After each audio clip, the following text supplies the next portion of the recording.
Yo, JLD here, coming at you from Puerto Rico, letting you know that you need to listen to the Financial Freedom Podcast so you can make your real estate investments on fire, and also check out Entrepreneurs on Fire.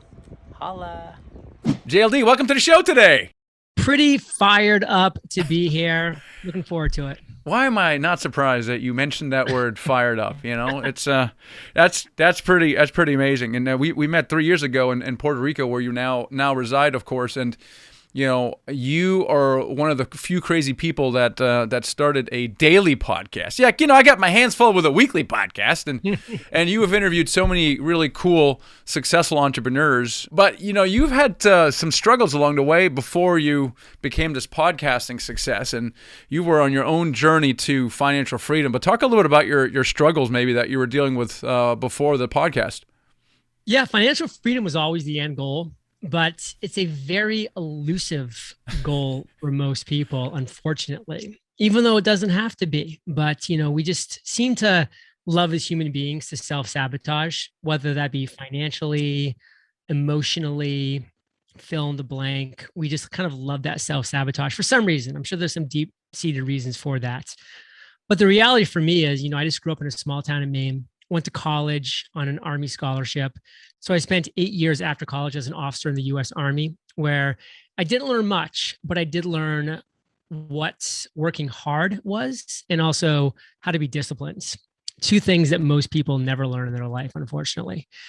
And so when I got out, I thought that those two skills were going to see me to the promised lands, and they did not.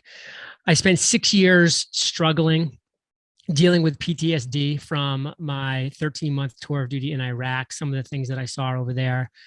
And then just really having a string of not like outright failures, but just very far from successes when it came to my career choices. Law school, dropped out; corporate finance, quit after a year during the recession; commercial real estate, other things that I tried, just nothing was working. And that was over the course of 6 years. So we're not talking about a short time frame. And it wasn't until I was 32 years old that I kind of did understand that quote by Albert Einstein, that you need to try not to become a person of success, but rather a person of value. And so I had very obviously been chasing success for 32 years and coming up very short. And I wasn't doing anything of value. Like, I wasn't being a person of value in any way, shape, or form. And so again, that Albert Einstein quote kind of smacked me in the face and said, well, what if I actually do give this guy a chance? You know, he's supposedly a pretty smart guy, and just actually do something of value in this world. What could that be? And nothing came to me. But over the course of a couple of months of continuing to kind of spin that question in my mind, I realized that, you know, I found incredibly valuable podcast episodes that I was listening to. And I really understood the platform of podcasting. And I said, well, what's missing in this space? And the quick answer was, there isn't a show that's doing it 7 days a week. They're all coming out 1 day a week. And that's all well and good. But what do I do the other 6 days waiting for the next episode? I need this daily knowledge, inspiration, tactic, strategy. So I launched Entrepreneurs on Fire back in 2012. And it was the first daily podcast interviewing entrepreneurs. We've done over 3,000 episodes, over 100 million listens, over 1 million monthly listens, and well over 7 figures of revenue now for coming up on 9 years in a row. That's interesting. I mean, I went through a similar experience where I was pursuing success until, of course, I had the exact opposite. I almost went bankrupt and lost my house, when I realized the same thing you did. I actually didn't know the quote, but the realization came to me nevertheless. It's like, you know, I'm just chasing the almighty dollar, really, for my own benefit. But what value am I actually providing? Like, I sat there in my misery going, none. I'm just like trying to take care of myself and sucking at it. And that's when it shifted, and then everything else shifted from that point, because I had nothing more really to lose. And so I just started providing value, and also starting a podcast. And then everything kind of shifts. And I'm not the only person that had a similar experience. I think sometimes we chase success without, you know, actually becoming valuable first. I think that's a very important. It requires a lot of maturity to realize that. And now, one thing that was about your journey, you mentioned commercial real estate, because Obviously, we associate commercial real estate with freedom, but there's different ways you can get involved in commercial real estate. I'd like to hear how you got involved in commercial real estate and how maybe for you it was the exact opposite of freedom. Yeah. And it wasn't the exact opposite of freedom. It was just something that wasn't exciting or passionate to me. So basically, I had a family friends who was crushing in commercial real estate at what was one of the top 2 or 3 commercial brokerages in a very small city compared to big cities, Portland, Maine. But that was the biggest city in Maine. So it was kind of a big deal for that state. And they were looking for young brokers. And because of my kind of past success with different things that I'd done, again, no great success, but with the relative success I'd achieved and as an officer in the Army and different things I'd done, they were not only willing to bring me in as a junior broker, but give me a partnership track so that in 5 years I would become a partner in this firm. And it was 2011. And so I was 30 years old and I was like, you know what? It's time to just commit to something, because that's kind of been one of my struggles. I haven't committed to anything. So decided to go all in with it. And I did go all in for a year.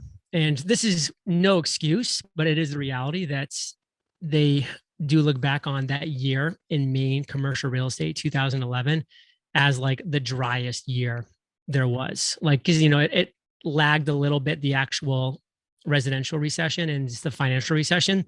And at that point, just it was absolute graveyard of things that were happening in the commercial real estate sector in Southern Maine specifically. And so that didn't help, because if things were kind of bopping and moving and I was kind of kept busy, like I might have, found myself there for a couple of years before I even knew what happened. Because, you kind of lock in one deal and, you're getting paid out in 6 months. And so you have like this whole runway and this pipeline that's happening. And you just next thing you're just like, whoa, I guess I've been here for a few years. So I guess I was kind of fortunate because, I had really nothing in the pipeline even after a year. I just closed a couple of really small deals. And even when I closed those deals, like I just felt no joy or excitement. And I'm like, is this the rest of my life? Like I actually do what I'm supposed to do, close a deal, make a commission check. And I could not be less excited about that. Is this the rest of my life? And that's when I said, this is not for me. And it was over a year at that point. So I'd given it a decent amount of time. And I said, it's time to start looking for other things. And that's what really had me dive in to self-development and reading and listening to the right books and podcasts and audiobooks, et cetera. So John, you kind of like chased the dollar a little bit in the beginning, dipping your toe into commercial real estate. I'm curious, when you got to, in any business and any kind of startup situation, there's that ramp up period, right? So it's like you have this kind of runway. When you went into podcasting, did you have any of that kind of feeling along the way? Or was it kind of right in the beginning, you're like, well, this is it? Like, what did that ramp up period look like for you in that personal development and podcasting space? I wasn't chasing the dollar a little bit. I was chasing the dollar all the way. That's the only thing that I cared about. That was my only focus. And I got into commercial real estate because I thought, rightfully so, because a lot of people were and have been to this day for sure, making a lot of money in that business. And it can be very, very profitable and a great. My brother-in-law, by the way, joined me at that firm the day that I joined. He actually had been a junior broker at another firm in Portland for a few years, so he had some experience. But he joined. We came as a package deal to that firm. And he's now been with that firm for the last 11 years and doing fantastic. It's something he loves, because guess what? We're all different. And what he loves about that job, I didn't love about that job or even like about that job. So I was chasing the almighty dollar, and it just didn't work out for me because of the reasons aforementioned. But then when I shifted into podcasting and I had that revelation, with that quote of becoming a person of value, not becoming trying to become a person of success, I knew that I was having to commit to long-term thinking. This was not going to be a quick play for a quick buck. This is going to be a long-term play for hopefully big financial rewards. I was still going after financial rewards, but I was willing to be patient. I was willing to put in the time, put in the reps, become a person of value for 6 to 18 months. In fact, I had 18 months as my outer limit of like, if I can't start generating some revenue by being a person of value for 18 months, then this isn't working for me either. Now, it took me about 7 months to start getting some revenue coming in, and really 13 months before like real revenue started coming in, like significant revenue. And it was just me going in eyes wide open. This is a commitment. This isn't going to happen overnight. I'm planting seeds here that are going to bloom in 8, 12, 24 months. Yeah. So it wasn't that you were lacking hustle with a commercial real estate, because you clearly had hustle, but you got to find something that kind of lights you up, right? There's no question about that. Otherwise, Here's the problem is there's another person who's your competitor who's also working hard, but also has passion. And that person's going to win every single time, because working hard and no passion, it's going to get you to here.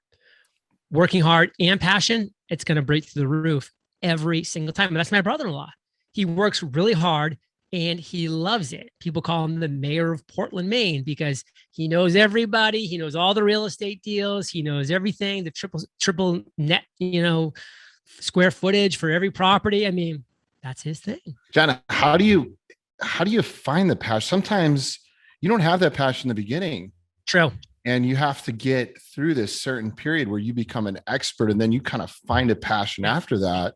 It's a great question, because like, I think a lot of people are listening. They're like, well, after 2 days, I'm not passionate about this thing, so I got to quit and start something else. And that's a huge mistake as well, because I was not passionate at all about podcasting when I started. I had never spoken into a microphone before. I had never been interviewed before. I had never facilitated a conversation before. I had never spoken from stage before, but I was willing to commit to something, give it a chance. I mean, I committed to commercial real estate. I gave it a chance for a year plus. And then at that point, I'm like, my passion did not bloom. My excitement did not bloom. Now it's time to look for something else. And the same thing with podcasting. But the difference was I got better quickly at podcasting because I was doing it every single day, 7 days a week. And all of a sudden I got good.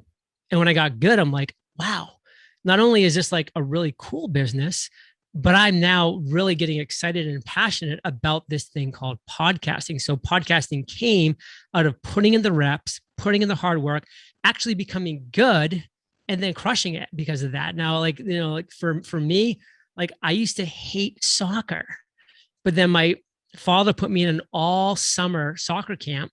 And I came back from that. I hated the camp. It was miserable. Training every day, foot skills, this, that, the other thing. Then I came back and I, went to high school practice one day, and I was just better than everybody. And I'm like, how is this possible?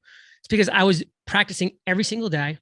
They were practicing 0 days. They were getting fatter. I was getting leaner and more athletic.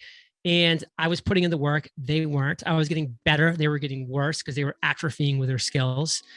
And then I loved soccer because I was now the best person on the field. And I'm like, I love this sport because I was great at it comparatively.